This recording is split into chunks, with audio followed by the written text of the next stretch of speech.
Hey guys, welcome back to another video. Today I'm going to be showing you the SU58. It's a slightly different design. It's my own design sort of thing. And this is the carrier version.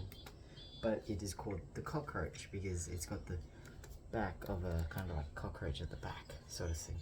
Looks like a cockroach. So yeah. And why I call it the Cockroach is because the backstory. The backstory has it as when they were testing it, it accidentally landed into a nuclear site, and this was built in the 80s, so this was a prototype jet. And in the reality where this came from, it's actually it was actually manufactured, millions of them, but at the same time, as the pilot got out of the site because he ran out of fuel, what happened was a nuke went off at the same time just as he got out, and when that happened, the plane stayed in place perfectly. It didn't move, it didn't do anything, it just stayed there. It took the hit. And by the way, this is the biggest bomb Russia's ever made, by the way.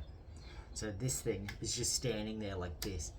This is what the bottom side looks like. It's got the F-15, F-16, it's got all these different designs I've thought of through the years.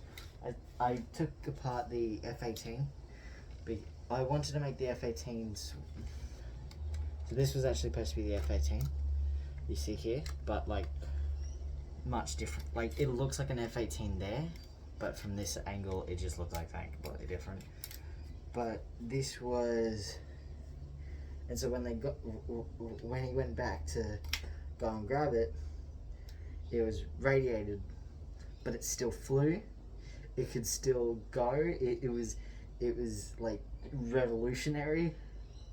It was even remote control piloted up into the sky, and they shot it with a missile when it was going full afterburners, everything like that, just flying through the sky, and it got about that much of the jet, and it was still flying. It was half a jet just still flying after like 20 minutes, and it just slowly went.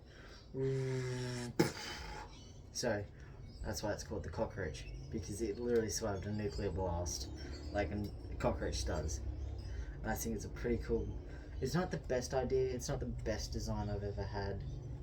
It feels a little too, it's not really finished. I was missing a few parts around. I was missing details that I wanted in it, but I couldn't get because I'm working with limited parts. And I could have taken apart my Black Hawks, or my Black Hawk, not the Black Hawks, not the Black Hawk, the Apache over here, every other set I own, all that kind of stuff. I didn't want to pull those things apart and try and make a new jet. I just wanted to use this jet and another set. I got rid of the Mandalorian fighter I made. So yeah, I hope you've enjoyed. And remember, no Russian.